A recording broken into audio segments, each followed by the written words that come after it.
ठीक है। उन 10 बच्चों ने अपने अलग अलग स्कोर्स कर रखे हैं और टोटली बेसिकली उनका फाइंड करना है, स्टैंडर्ड डेविएशन फाइंड करनी है उनकी, ठीक है। जिसके लिए फर्स्ट स्टेप में क्या करना पड़ेगा, उनकी मीन फाइंड करनी पड़ेगी।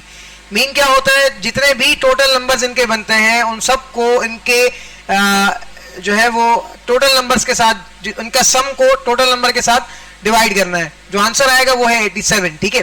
Find the square difference between each score and then mean and the mean, ठीक है।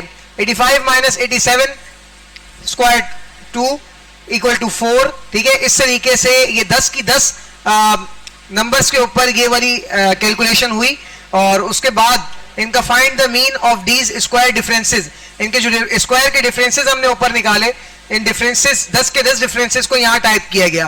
पहला डिफरेंस था 4, दूसरा था 9, तीसरा था 81, चौथा था 25, फिर 1, फिर 121, फिर 2 फिर 4, फिर 16, फिर 9 और 0, ठीक है।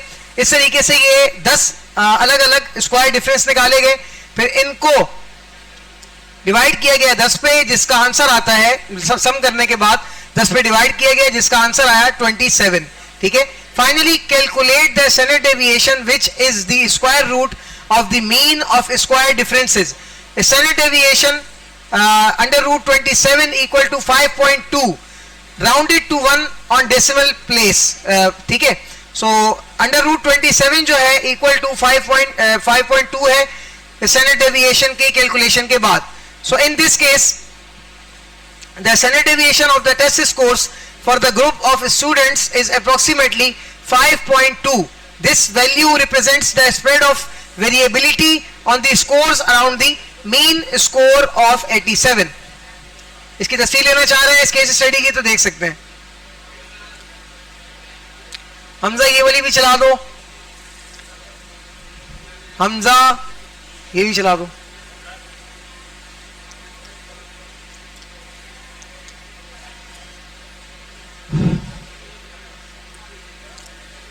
हो गई, अब ले लें।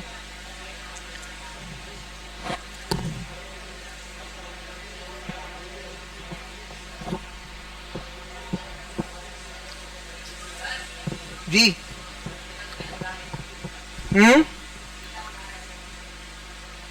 कौन बुला रहा है? हाँ अब्दुल्ला, क्या हुआ?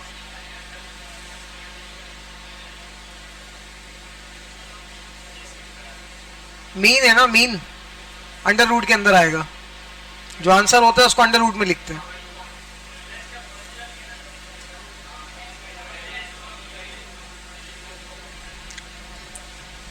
इसकी तस्वीर ले लिए?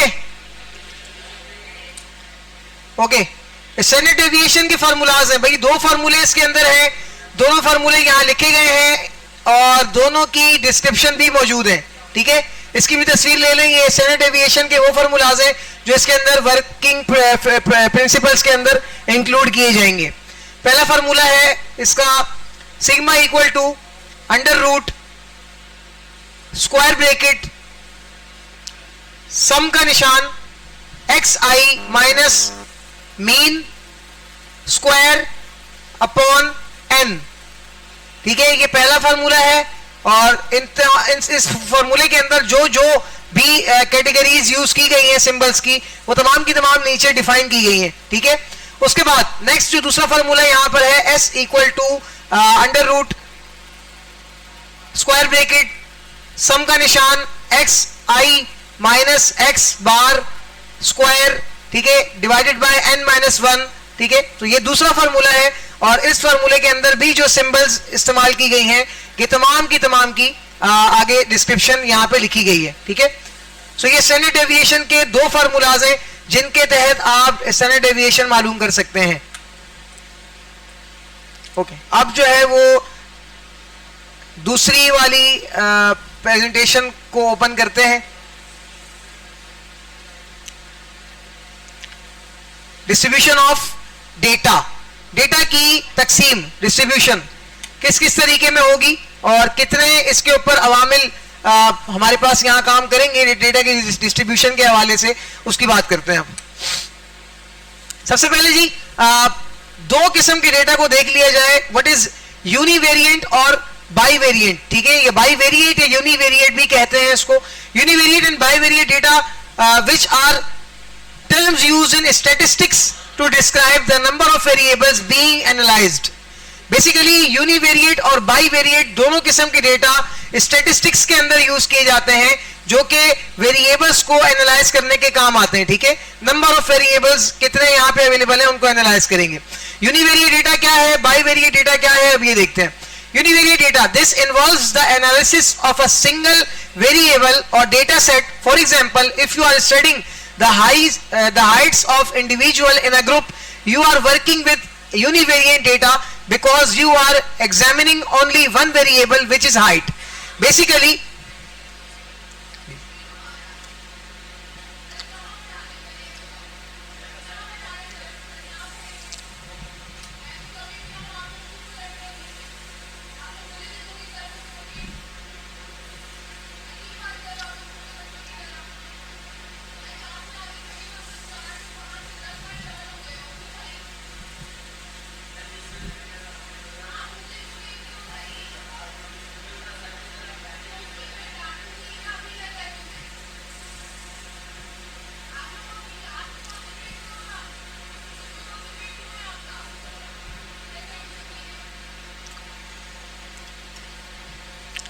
okay,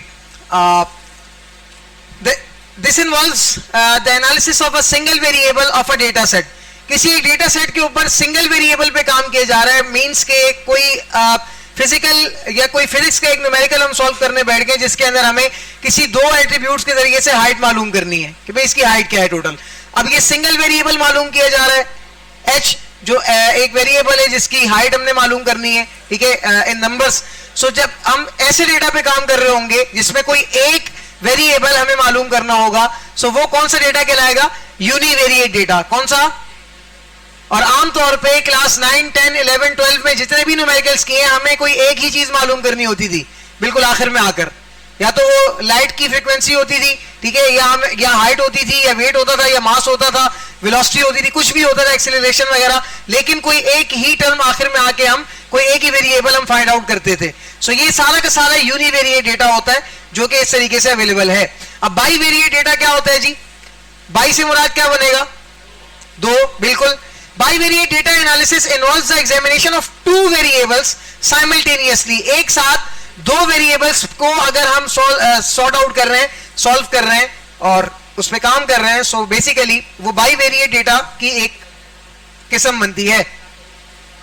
to understand their relationship, for instance if you are studying both the heights and weights of individual in a group and exploring how they relate to each other, you are working with bivariate data because you are analyzing two variables, height and weight.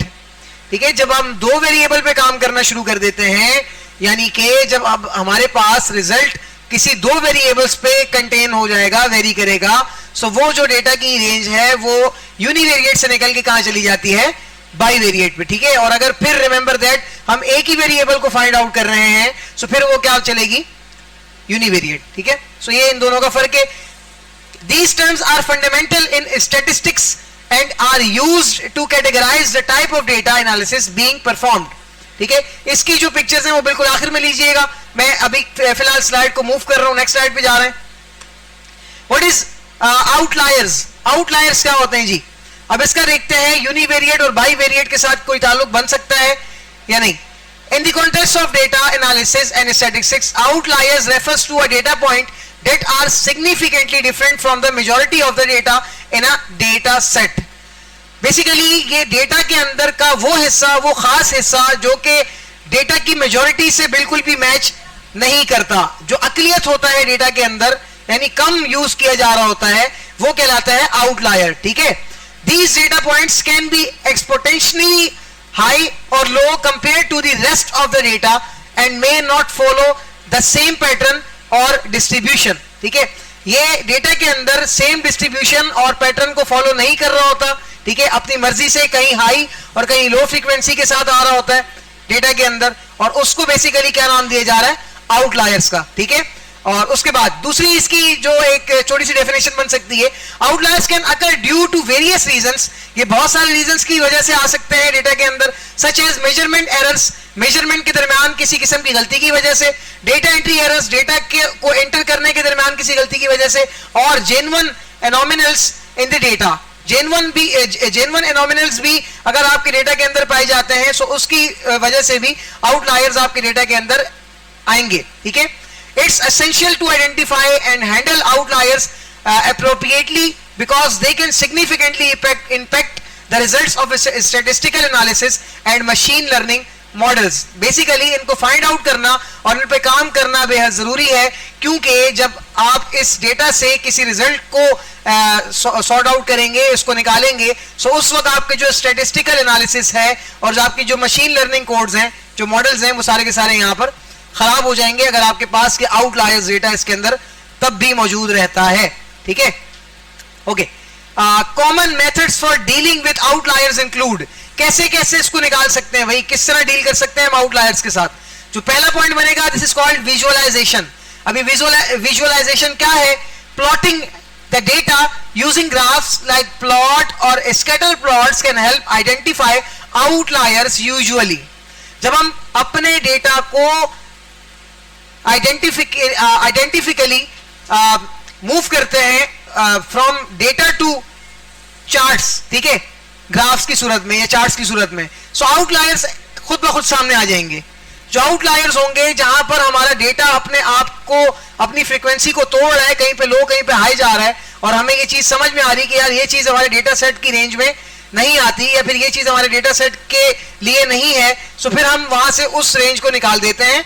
This is called visualization, जो outliers के अंदर use होती है, ठीक है। Number 2, statistical test. Statistical test भी हम इसका कर सकते हैं। Various statistical test can detect outliers such as the Z score और the IQR interquartile range method. इन दोनों मेथड्स के जरिए से हम स्टैटिस्टिकल टेस्ट करेंगे और उसके अंदर अगर हमारे पास आउटलायर्स पाए जाते हैं तो हम यहां से इसको निकाल सकते हैं। यानी कि बेसिकली डेटा के अंदर आने वाले बग्स आर कॉल्ड आउटलायर्स। तो हम इस सूरत से भी स्टैटिस्टिकल टेस्ट करके इनको निकाल सकते हैं। क्या हुआ?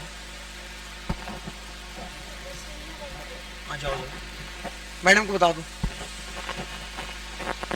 ट्रिमिंग और विजुअलाइजिंग, इसकी ट्रिमिंग भी की जा सकती है, विजुअलाइजिंग भी की जा सकती है। रिमूविंग एक्सट्रीम वैल्यूज और replacing them with less extreme values can be an option if outliers are due to errors. अगर हम चाहें तो हम रिप्लेस कर सकते हैं उन एक्सट्रीम वैल्यूज को लेस एक्सट्रीम वैल्यूज के साथ, ताकि हमारे आउटलायर्स यहां पर खत्म किए जा सकें, जिसको हम नाम दे रहे हैं ट्रिमिंग और विजुअलाइजिंग, ठीक है। अगला आता है जी transformation. Transformation, applying data transformation like logarithms, ठीक है, can sometimes mitigate the impact of outliers. अगर हम अपने डेटा के अंदर लोगैरिथम्स को ऐड करते हैं तो हमारे आउटलायर के इम्पैक्ट को जो है वो मिटिगेट कर देंगे, इसको काफी हद तक कम या फिर खत्म करने के काम आएंगे, जिस अमल को ट्रांसफॉर्मेशन कहा जाता है, ठीक है। Robust statistical method. अब रोबस्ट स्टैटिस्टिकल मेथड क्या है? Using statistical method that are less sensitive to outliers, जो आउटलायर्स के लिए बहुत ज्यादा खतरनाक तो नहीं है, such as the median instead of the mean can be helpful. इसमें मीन और मीडियम की जगह को चेंज करके इसमें से हेल्प ली जा सकती है। तो ये भाई आउटलायर्स को निकालने के लिए कुछ चीजें थी। आउटलायर्स क्या थे मैंने पहले ये बताया, फिर इन बग्स को सॉल्व करने के लिए डेटा के अंदर विजुअलाइजेशन की जा रही है, स्टैटिस्टिकल टेस्ट किए जा रहे हैं, ट्रिमिंग और विजुअलाइजिंग की जा रही है, ट्रांसफॉर्मेशन की जा रही है, और रोबस्ट स्टैटिस्टिकल मेथड अपनाए जा रहे हैं, जिसके बाद आप आउटलायर्स के बग्स को ठीक कर सकते हैं, ठीक है। Headings, outlier depends on the specific goals of our analysis and the nature of the data. It's crucial to consider the context and potential impact of outliers on your results before deciding how to address them, ठीक है। तो ये जनाबे वाला तमाम की तमाम सूरत हाल थी आउटलायर्स की। What is correlation in data? Data के अंदर कोरिलेशन क्या होता है इसकी बात करते हैं। उसके बाद नॉर्मल डिस्ट्रीब्यूशन है और इसकी विद डेटा, ठीक है।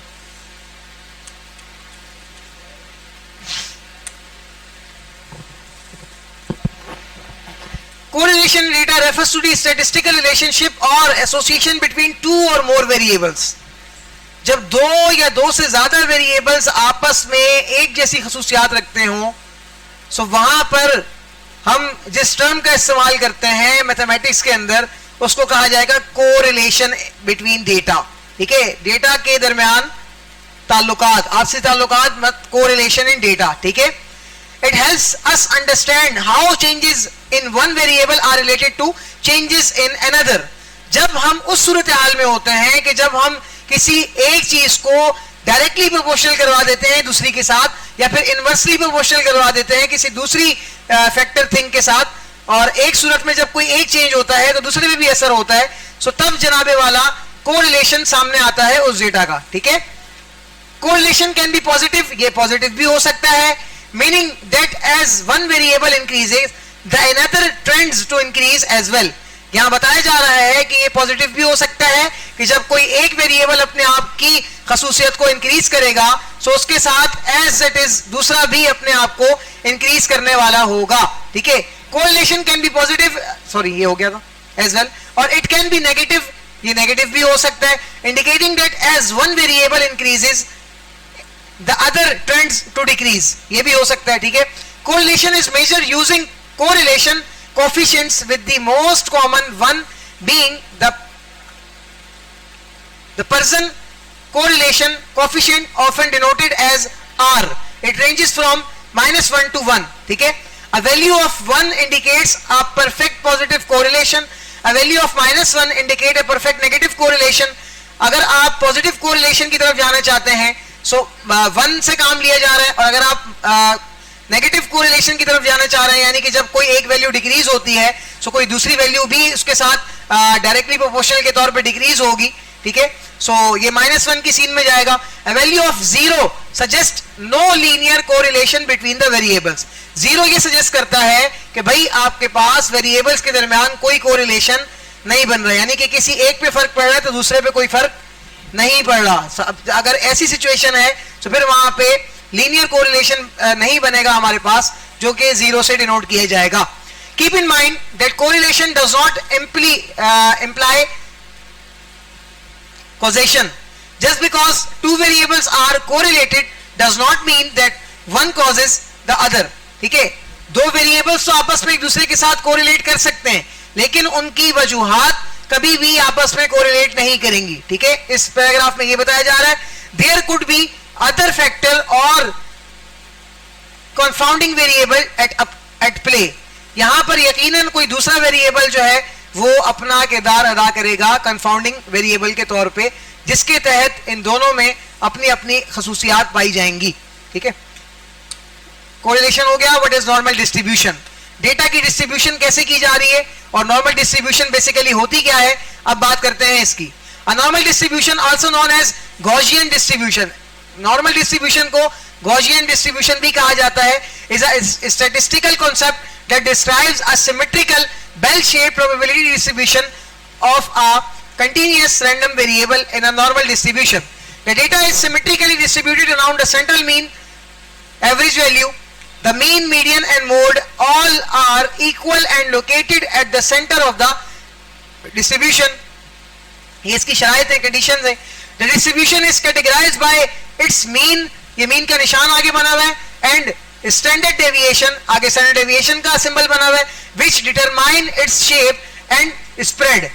About 68% of the data falls within one standard deviation of the mean, about 95% within two standard deviations, and approximately 99.7% within 3 standard deviations. ठीक है, normal distribution are essential in statistics. यानी कि ऊपर वाले पैरा में ये बताया जा रहा था कि अगर हम एक स्टैंडर्ड डेविएशन बनाते हैं तो 68% नॉर्मल डिस्ट्रीब्यूशन डेटा की यहाँ पे की जाएगी, और अगर हम 2 स्टैंडर्ड डेविएशंस बना रहे हैं उस डेटा पर तो 95% डिस्ट्रीब्यूशन की जाती है, और अगर उसकी पॉसिबल 3 स्टैंडर्ड डेविएशंस बन जाती हैं उस डेटा पर तो 99.7% उसकी स्टैंडर्ड डेविएशन बनेगी.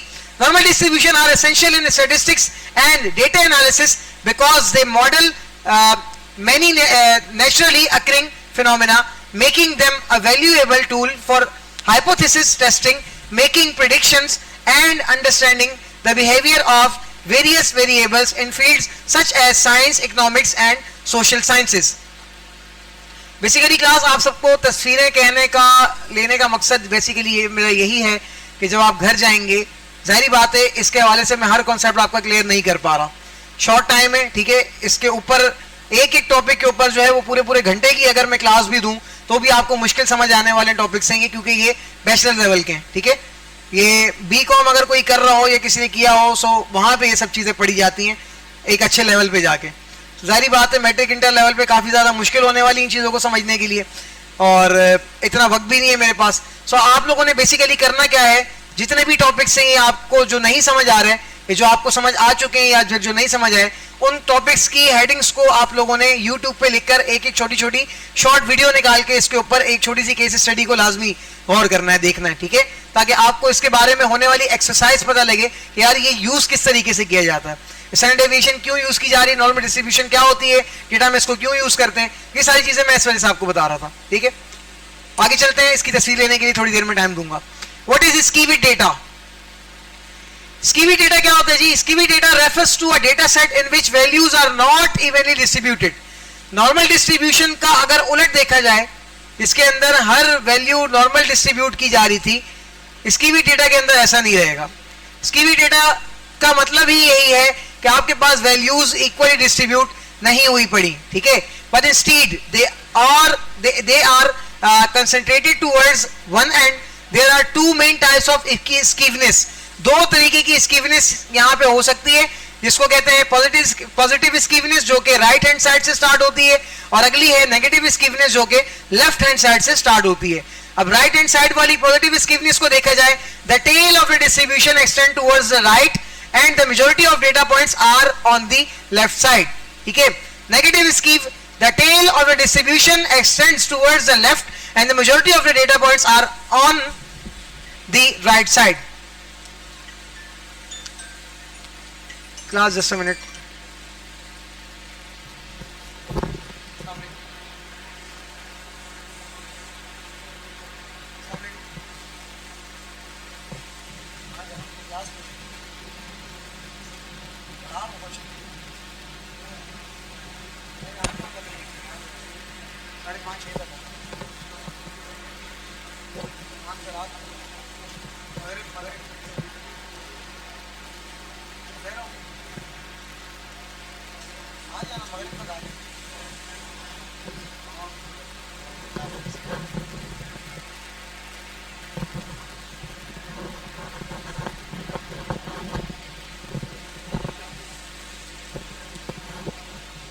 Okay ji, sorry. Understanding skewness is important in statistics and data analysis because it can affect the interpretation of your data and the choice of a statistical method. Depending on the type of skewness, you may need to consider different approaches for data analysis and visualization.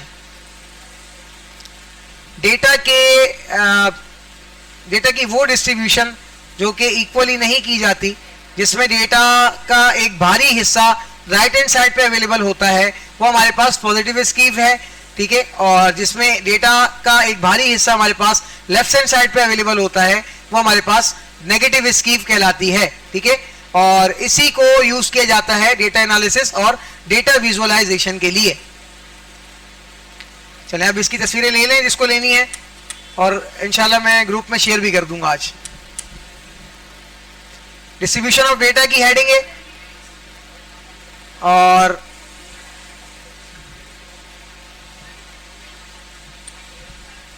आगे next देखें what is univariate and bivariate data.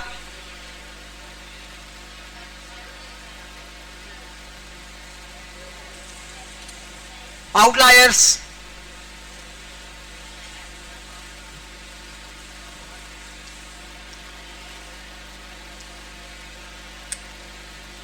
correlation in data,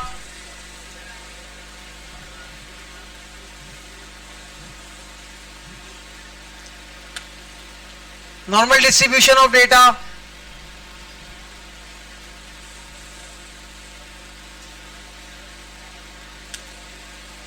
skewy data। अच्छा बिलाज, आज इस वाली रो में internet चल रहा है? अच्छा गाइज, अब एक छोटा सा टास्क है आप सबका। जो जो टॉपिक्स अभी आज मैंने कवर करवाए हैं GCF सॉरी mathsisfun.com की वेबसाइट को जल्दी से विजिट करें, और इसमें डेटा वाले उसके अंदर चैप्टर के अंदर आपको ये सारी चीजें मिल जाएंगी। इसको वहां से भी एक दफा गो थ्रू करें, वहीं से रीड आउट करें। मैं आ रहा हूं पीछे की तरफ। अब थोड़ी सी आपकी सेल्फ स्टडी है, वहां से देखें और मुझे समझाएं। मैं पीछे आके भी आपसे इन चीजों के बारे में भी पूछूंगा।